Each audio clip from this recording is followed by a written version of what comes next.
Driving Tampa Bay forward and the follow-up to the I-Team investigation, high behind the wheel and dangerous on the road. After the recent surge in wrong-way crashes involving drunk drivers, ABC Action News anchor Paul Legrone started digging into Florida's DUI laws, and he found loopholes that let arrested drivers get right back on the road. Tampa Bay already leads the state with the most crashes caused by drivers on drugs, up 47% in the last 3 years. And as we found out, Florida law allows DUI drivers to get behind the wheel again and again. I usually smoke about $20 of weed a day. ABC Action News obtained dash cam video. I just want to die. Of people charged with driving high on drugs. They said you cannot get me for a DUI being on methadone because I am prescribed that. And all of these drivers were still allowed to drive after they were pulled over. Officer! Buried in the fine print of every DUI ticket in Florida is this loophole that lets drivers who were just arrested keep driving. The DUI citation actually serves as a temporary driver's license for 10 days. And Hillsborough County State Attorney Andrew Warren says it's the law.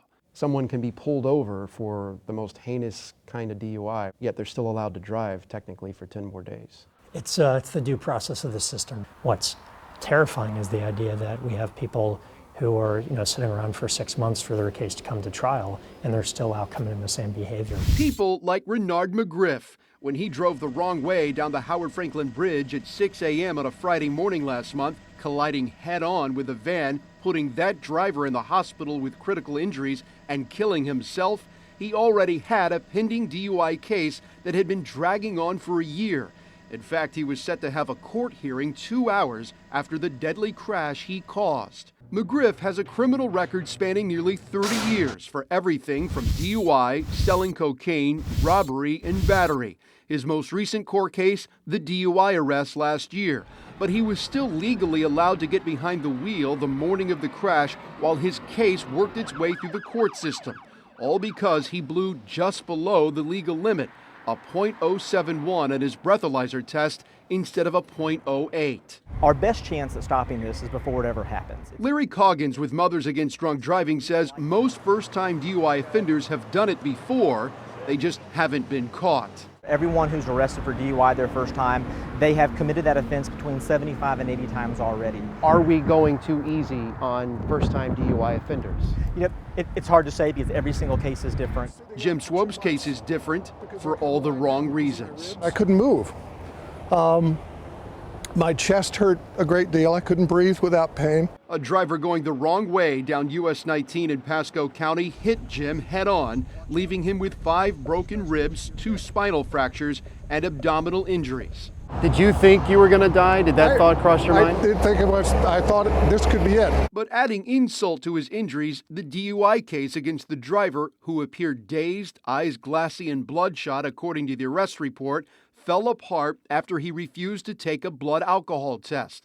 Pasco County prosecutors dropped the charges, citing a lack of evidence. The system is broken. The system failed me at that point. We have a drunk driving problem in Hillsborough County, and that's why we're doing something about it. Hillsborough County leads the state in both total DUI arrests and crashes caused by both drunk and drugged drivers. State Attorney Andrew Warren started a new program in March that allows first-time DUI offenders the chance to plead down to a reckless driving charge and get the DUI wiped off their record, as long as they did not cause a crash or injure anyone.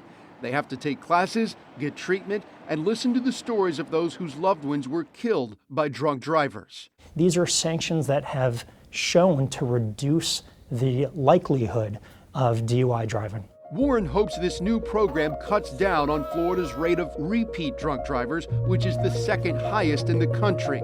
But so far, the program is unproven. If we're sitting here a year from now or 2 years from now, what are you hoping to tell me? I'm hoping to tell you that we saved lives. Warren says he would consider his new program a success if the number of repeat offenders goes down. Even if the total number of DUI arrests remains high, he tells me that if the program can save one life, it will all be worth it. For the I-Team, Paul Legrone, ABC Action News.